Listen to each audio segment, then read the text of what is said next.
कलामहर्षी केकीमूस यांची ही वडिलोपार्जित वास्तू 1957 पर्यंत या वास्तूचं नाव होतं आशीर्वाद. 1957ला मूस साहेबांच्या आई वारल्या आणि त्यांनी आपलं या वास्तूत सुरू असलेलं हॉटेल बंद केलं.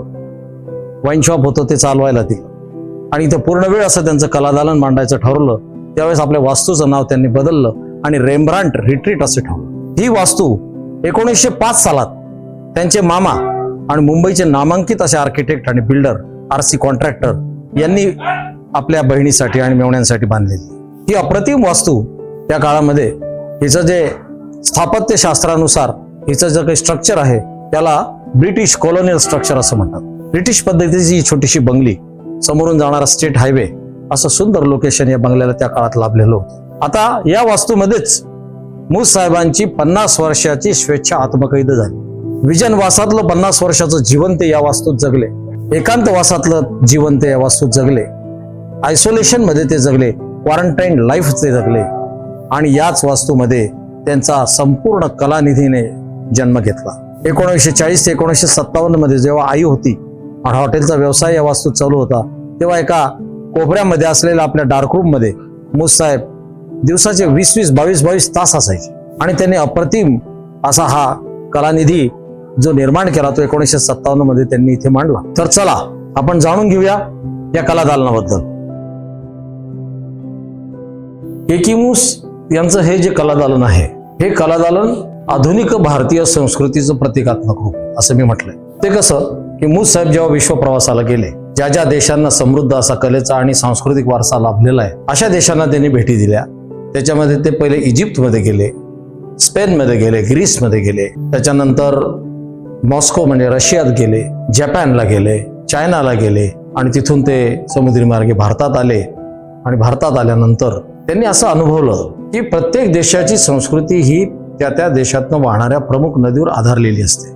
इजिप्तची संस्कृती ही प्राचीन संस्कृती आहे, ती नाईल नदीवर आधारलेली आहे. आमच्या भारतामध्ये जेव्हा मूस साहेब इथे आले 1940 त्यावेळेस आपण पारतंत्र्यात होतो आणि 1957ला हे कलादालन आकाराला आलं. हे कलादालन मूस साहेबांनी सुरू केलं आपल्या पारंपरिक वास्तूमध्ये. आपल्या आईचं हॉटेल बंद करून वाईन शॉप चालवायला देऊन इथं पूर्ण वेळ असं हे कलादालन त्यांनी मांडलं. त्यावेळेस 1957 म्हणजे आपण स्वतंत्र झालेलो. तर पारतंत्र्य आणि स्वातंत्र्याचा तो संधी काळ होता. That was a juncture period of pre freedom and post freedom situation in India. अशा वेळेस मूस साहेबांनी असा विचार केला की आम्हा भारतीयांची प्राचीन संस्कृती ही सिंधू नदीवर आधारलेली होती, तिला आपण हरप्पन कल्चर म्हणतो. आणि आता स्वातंत्र्योत्तर काळामध्ये आम्ही भारतीयांनी जन्माला घातलेली जी संस्कृती आहे ती मॉडर्न इंडियन कल्चर, आधुनिक भारतीय संस्कृती, ही संस्कृती मात्र त्रिवेणी संगमावर आधारलेली. त्यांचं कलादालन हे आधुनिक भारतीय संस्कृतीचं प्रतिकात्मक रूप आहे असं म्हटलं जातं. आणि आधुनिक भारतीय संस्कृती ही त्रिवेणी संगमावर आधारलेली आहे आणि भरणार आहे. तर त्रिवेणी संगमावर जे थीम आहे तेच आपल्या मॉडर्न इंडियन कल्चरचं थीम आहे, इंटिग्रिटी इन डायव्हर्सिटी. इथे गंगा, यमुना आणि सरस्वती या 3 नद्या एकत्र येतात. आपलं आपलं रंग, रूप, पाण्याचा आकार सगळं बदलून पुढे विशाल हिंदी महासागराचं रूप घेतात.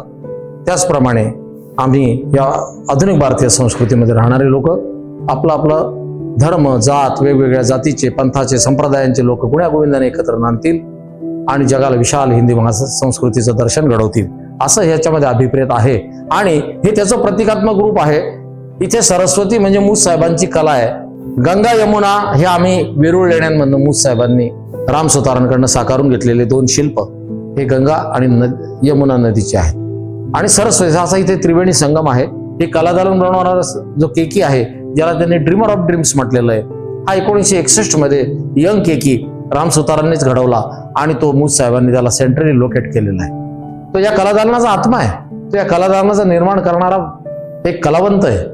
तर हे कलादालन यांची जी मूस साहेबांची जी कला आहे ही सरस्वतीचं रूप आहे आणि सरस्वती त्रिवेणी संगमावर जमिनी खालून वाहते.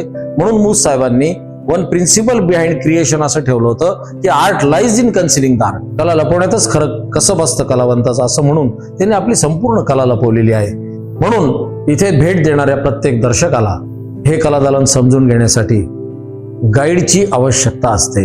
कारण प्रत्येक कलाकृती ही कन्सिल्ड आहे. तिचं टायटलिंग इतकं समर्पक आणि सुंदर केलंय मूस साहेबांनी. खूप मेहनत घेतलेली आहे. आधी ही कलाकृती निर्माण करण्यासाठी मेहनत घेतलेली आहे, त्याच्यानंतर तिला शीर्षक देण्यासाठी मेहनत घेतलेली आहे आणि शीर्षक देऊन त्याच्यावर वेळ प्रसंगी त्यांनी शेर सुद्धा लिहिलेले आहेत. असं मुस साहेबांचं हे काम होतं.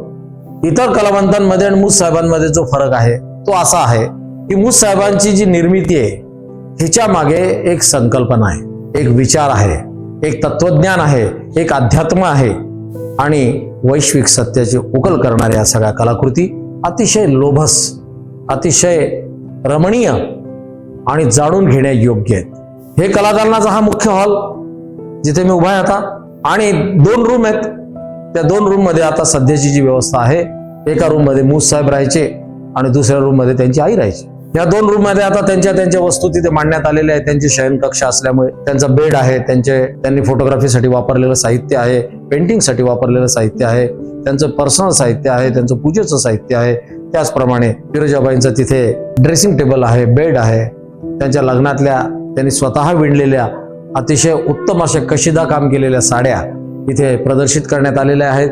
त्यांनी मूस साहेबांनी त्यांचे सहसतारवादक अंबादास मिस्त्री यांना सोबत घेऊन घरात बनवलेली वाद्य, त्याच्यामध्ये सतार आहे, रुद्रवीणा आहे, दिलरुबा आहे, ही सगळी इथे प्रदर्शित करण्यात आलेली आहे.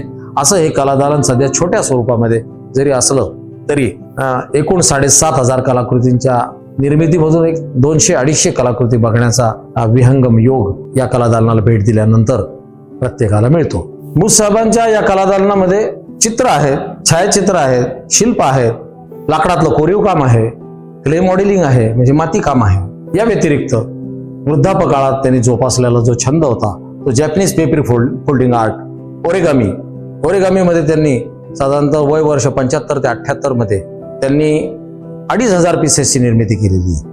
आणि एका जॅपनीज ओरिगामिस्टची आम्ही एक कमेंट घेतलेली होती, तर त्याने असं सांगितलं होतं आम्हाला की most of them are in perfection.